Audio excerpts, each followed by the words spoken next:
So if there's no age limit on LASIK, meaning that it's FDA approved for 18 years and older, then why would a lot of eye doctors hesitate to recommend LASIK if you're into your 40s? And is there some other procedure that might be better? Let's focus in. LASIK is actually an excellent option if you're nearsighted, farsighted, or even have a good amount of astigmatism. But there is something else that creeps up when you're into your 40s, and that's something called presbyopia. Presbyopia is the gradual loss of the eye's ability to focus on near objects, and this pretty much affects 100% of the people in the world. And the reason for this is this guy right here, the crystalline lens inside of your eye. This guy's main purpose is allow you to transition your focus. If you're looking far away, it will be nice and relaxed, and then when you look close up, the focusing eye muscles will flex and bend that lens, allowing you to refocus for up close vision. Now, the natural problem here is that it continues to grow. It continues to add layers every year and becomes less flexible, harder, thicker. So where you used to be able to just boom, bend that lens and see your fingerprints, it slowly goes down. So you start slowly pulling things farther away.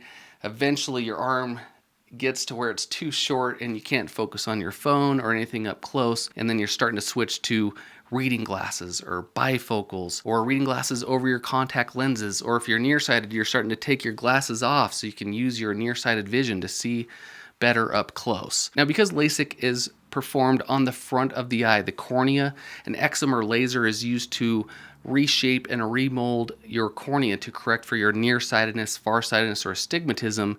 You still have the crystalline lens inside of the eye that's causing those near focusing problems. The analogy that a lot of doctors use, it would be like you glued your single vision distance glasses on your face. So if you're someone that likes to take your glasses off to read, or if you wear bifocals, you won't have that ability to look at near objects. Or if you're someone that wears contact lenses and you're finding yourself reaching for over-the-counter reader glasses, or you prefer to take your contacts out if you're going to read at night in your bed, you won't have that ability either. It'd be kind of like wearing your contact lenses permanently, meaning your distance vision will be great, but you'll still be left with the near vision issues. Now, if you are finding yourself in the scenario, you're in your 40s, 50s, 60s, you have presbyopia, does this mean you cannot get LASIK? Well, no, you can still get LASIK for sure, but you might find that your doctor might go over some other options that might work better. The first option can be a monovision type of correction where they correct one eye for your distance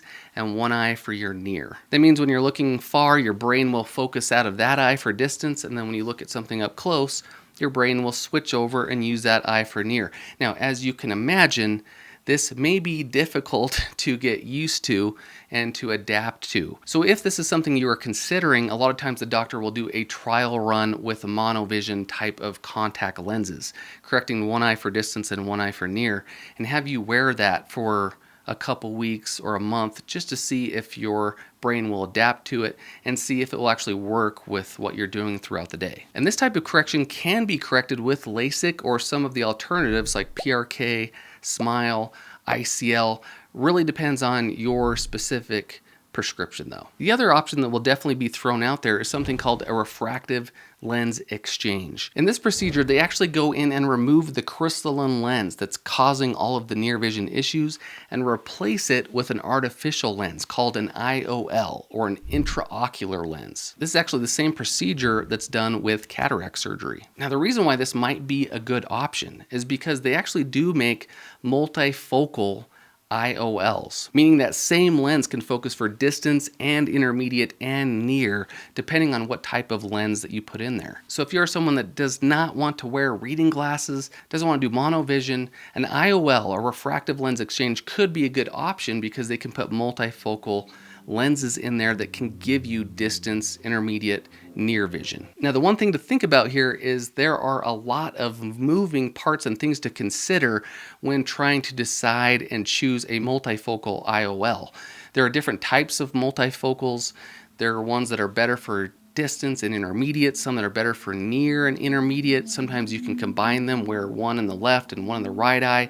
It really depends on the patient and the doctor, the prescription, pupil size, there are a lot of things to consider. And so this is definitely a discussion that you want to have with your doctor to see if this might be something good for you. And having seen a lot of patients that have done multifocal IOLs, there are a lot of patients that come out and they love it. They love their vision. They love not having to need distance and computer and reading glasses all of the time. But there are some patients that maybe they were wishing there was a little bit more. Maybe the vision wasn't as crisp as they wanted it to be. Maybe they still need reading glasses for really tiny print, or maybe the distance vision wasn't as clear. So that really depends on the patient, and there should be a lot of thought that goes into this. Now, if you want to learn all of the details about the best alternatives to LASIK, check out this video right here and stay focused.